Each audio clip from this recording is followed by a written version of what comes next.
Hey family, it's your girl Nay. Welcome back to the channel. If you are new, join the family by subscribing down below and press the bell notification icon so you won't miss any videos. So on my channel I talk about a lot of stuff. It's about nursing, it's about natural hair, it's about cooking, it's about lifestyle. I'm trying to get into makeup. I haven't started as yet, but it's going to be about that, and I'm going to take you all on my makeup journey. So basically my channel is about a little bit of everything. It's not a one focus thing, it's about many stuff. So subscribe if you're a returning subscriber. Welcome back. So let's get into the video. So in today's video I am going to be talking about nursing. If you don't know, I am a registered nurse. I live in Jamaica and I've been working for over a year now.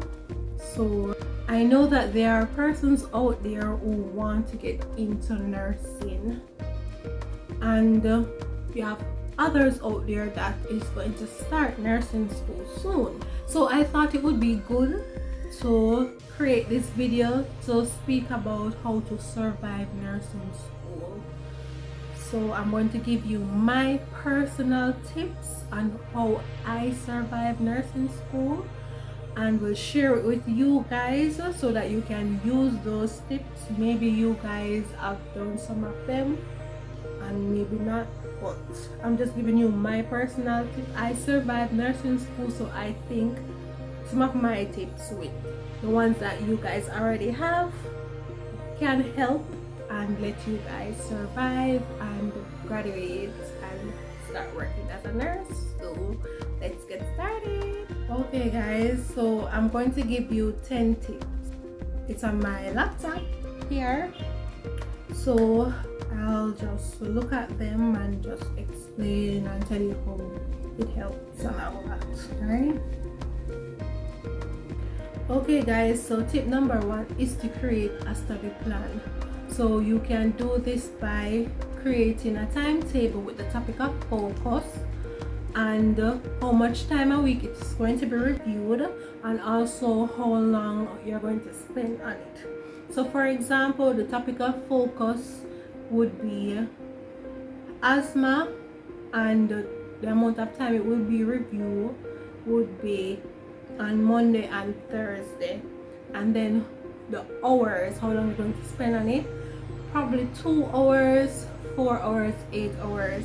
I remember in nursing school when I just started my first year, my first class, foundation of nursing, my lecturer told me that everybody is different, right?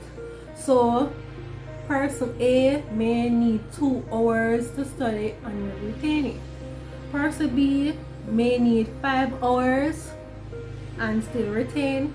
Person C may need 12 hours. So everyone is different with the retention when studying basically. So sometimes how I would do it is I would have 3 topics each days of the week, right?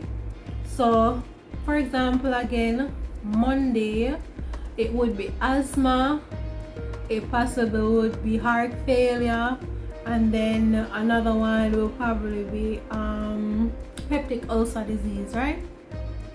So how I would do it is on Monday I'll study those 3, and I'll do it again Wednesday and probably do it again Friday, and then I will spend at least 4 hours in between on them basically. So that will help with the giving more time to read, to understand, to practice questions, reviewing questions, and will help with the retention basically.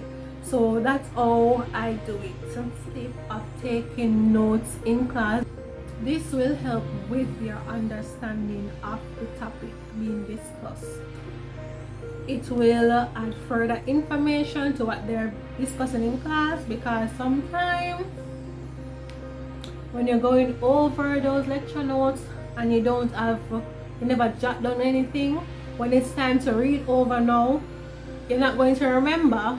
That's if it is that you're good. What I would say now, a lot of persons are auditory learners, so if they hear it once and they understand it same time, they don't have to, I guess, go over it again or anything like that. I'm not like that.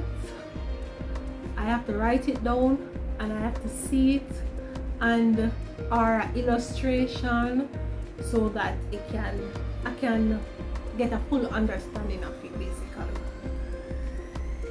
So yes, got to write it down, and when you write things down too, you remember. When you write things down, you remember at all times. It helps with memory and with understanding too. So yes, to use textbook. Always, I am emphasizing, ensure that you have a textbook. You can't survive nursing school without your fundamental of nursing, your medical surgical nursing textbook. Need it. Need it. You need the study guide. You need all of these things. Lecturers are not going to give you all the information. They are not going to give you everything in its entirety. They are not going to do that. So you need your textbook to help with more supplementation of the knowledge, to help reinforce what you've learned in class, to provide you with additional information, to get a clear, bigger, better understanding of the medical condition, so that you can give better care when you have a patient with a certain condition. You can study by yourself or in groups, so both benefit me, right? I would say 75 to 80% of the time I study by myself, and it worked out fine for me. And then the other 15 to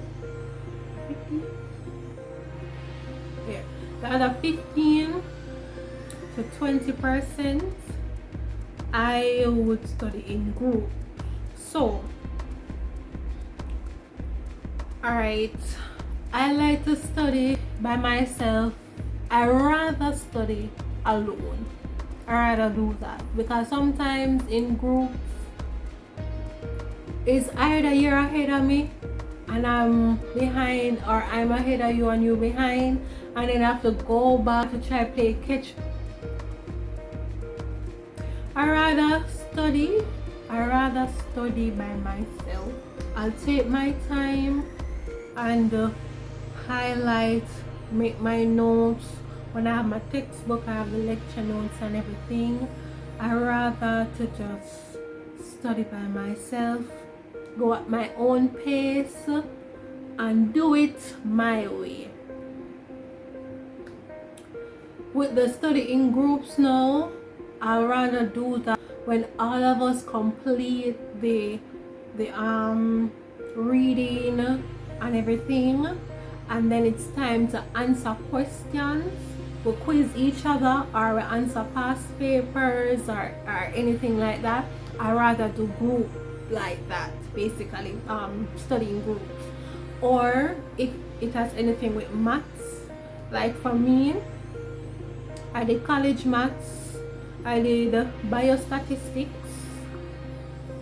and I think those stuff, I think Those are the two, and pharmacology here. How could I forget pharmacology and pharmacology here?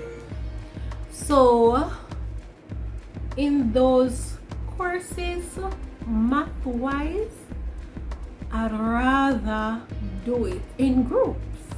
Yes. So you can choose either doing both or doing one of them. It still works. A nurse told me while I was in nursing school that you won't survive nursing school if you don't study in groups. Lies. As I said, 75% or 85% of the time I study by myself. Most of the time I study by myself, and I still got through nursing school. So it all depends on the situation.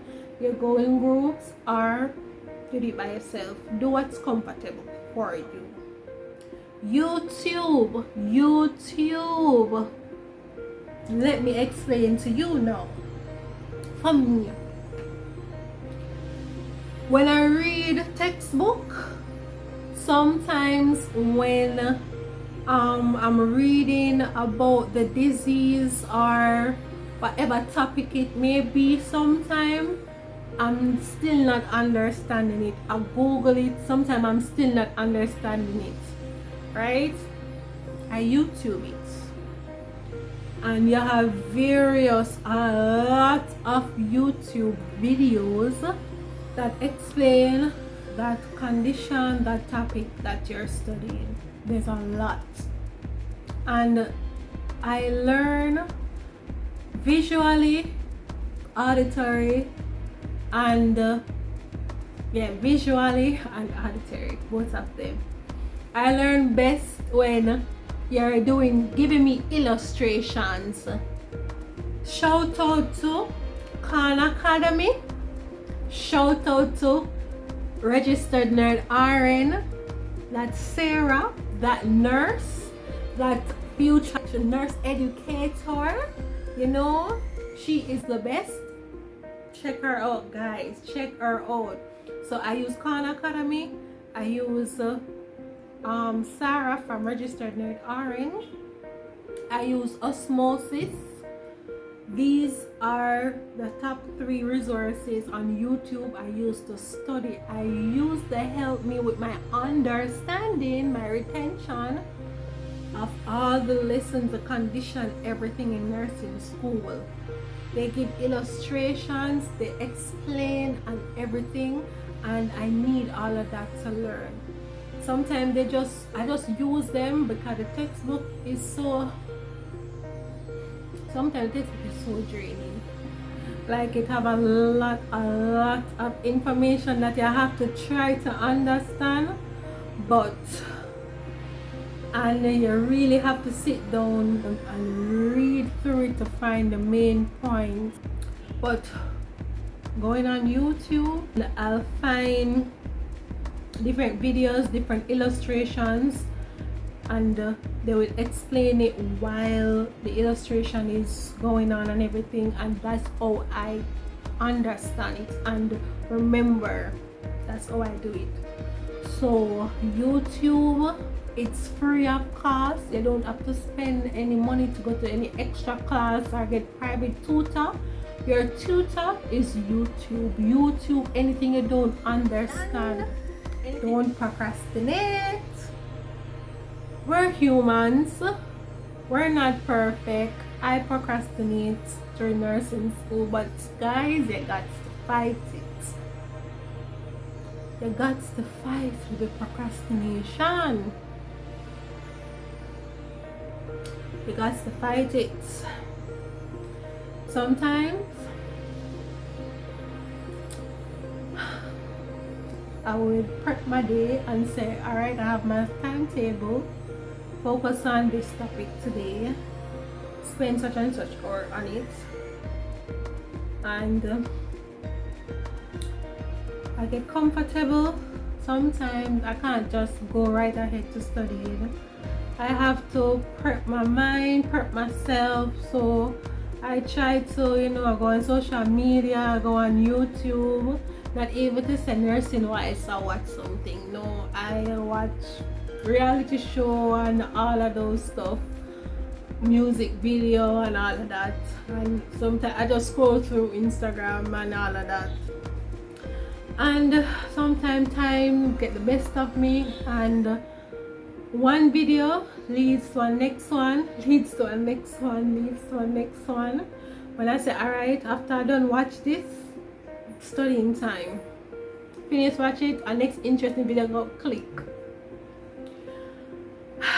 We got to fight procrastination. Some persons, they work best at the last minute, but that's not me. Some persons are special like that. They are very productive, they are at their best, and I'm not like that. Some person will study the day before the exam and they will do so great. In Jamaica we call that Swot. You just study the night before instead of you study like weeks, starting the studying weeks before exam. You probably start studying, the exam is Friday, you start studying Wednesday or Thursday. You pull an all-nighter, come to exam, do it.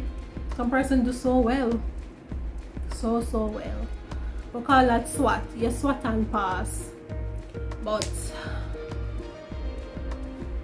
you got to fight the procrastination. Sometimes I tell myself this: remember that nursing is not easy. You need to pass. You got to pep talk yourself sometime. You need to pass. You need to do well. Come, it's time to study. It's time to get serious. Remember, student loan sending you to school, paying for your school fee. Okay? So if it is that you don't do well, student loan ain't going to pay back for that same course. You got to find the money. So you need to start studying. Yes. Whew. The next step now. Sometimes, guys, nursing school can get so overwhelming. It can get so overwhelming, honestly. You have to cry if you have to. Some persons, they don't cry at all. They are very tough. They are very strong. But crying don't mean that you're weak. When I cry, all of those built up frustration, stress, so overwhelmed, and when I cry, I just feel a sense of relief. All of those bad feelings, bad energy just release out. If you have to cry, do it. Get back empowered and everything. So with practical exams now, because in nursing school you're going to have practical exams, they're going to teach you a lot of skills: wound care management, to clean the wounds and to cover it, dress the area, medication administration, pass a urinary catheter, do mouth care, passing a nasogastric tube. That's a tube that goes from through the nose and down into the stomach to help with feeding for persons who can't tolerate oral fluids, can't eat or swallow properly or anything like that, just to name a few. So you're going to have a lab class in nursing school where you go into the labs. You're going to have mannequin and you're going to practice all of these skills on the mannequin. So for example, like the physical assessments, in health assessments, you're going to get grade in Jamaica. That's one of the key skills that you're going to get grade on. So what I do, I practice on a relative or a friend, classmate. Both of us practice together on each other to assess, perform a head to toe assessment basically. And we have it printed out of the checklist, and we grade each other, ensure that we go through each step and go through them correctly. Even to perform wound care, I'll give you an example what I did. Dressing is another major skill that you get graded on. You have to do it good. It's not going to be perfect, but you have to ensure that you maintain the sterility.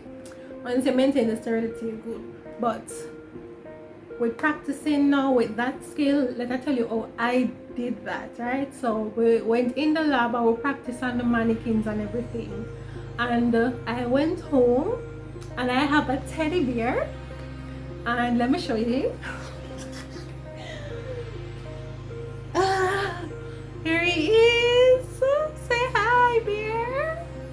Say hi to my viewers. So I practiced on him. I drew a wound, right, on a paper, and I color it with red marker, and I cut it out and I paste it on his leg right here, and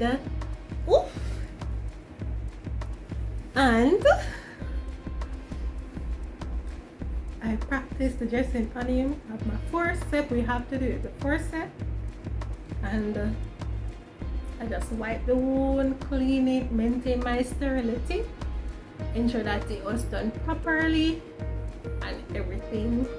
And it was so fun. So you got to improvise if it is that you don't have someone to work with. Because practice makes perfect.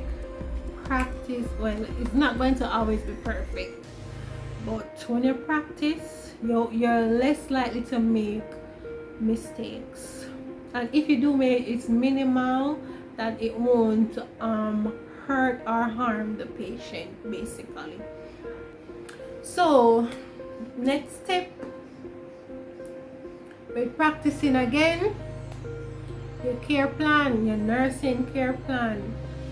So when you enter the clinical area in the hospitals to do your practical part of the nursing, you have to practice your physical exam. You're going to get real patients, so it's not like we're going to in labs again practice on mannequin. We're talking about real patients here whose life is in our hands, right?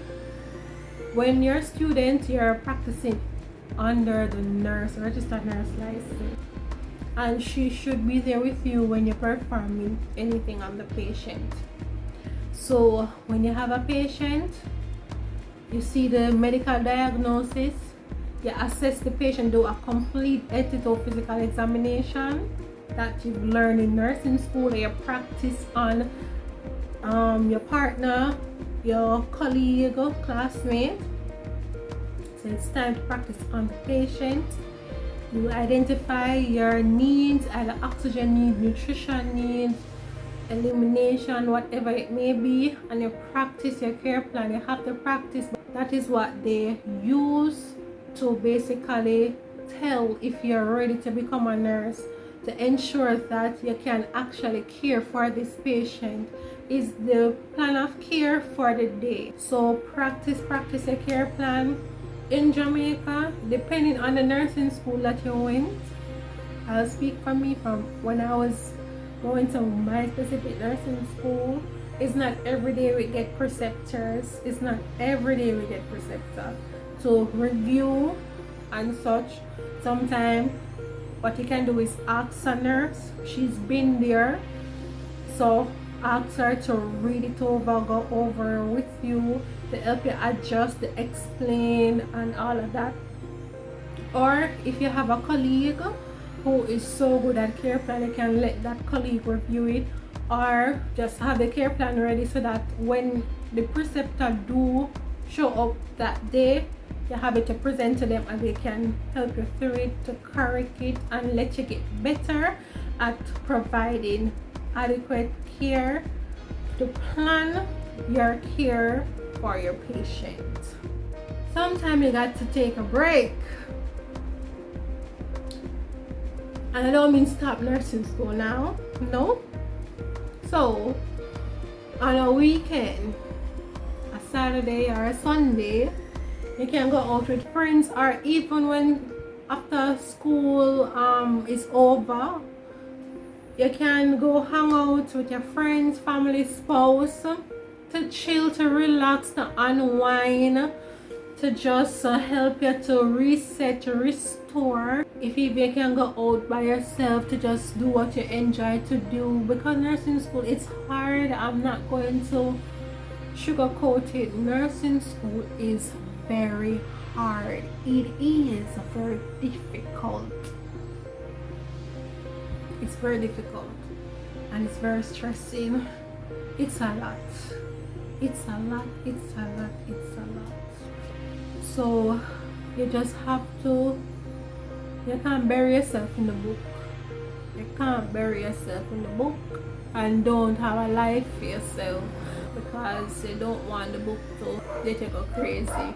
So I hope these tips help. I hope someone will try them and it actually help them out. So thanks for watching. Like, comment and subscribe to my channel. I love you all so much. I am on the road to 50 subscribers. I know it's not a lot to cheer about or whatever, but for a small YouTuber like myself, I am so happy and I'm so proud of myself. I've reached this far, and I just want my channel to continue growing, and I can find all of my tribe that's out there, you know. So thank you guys again. See you in my next video. Bye.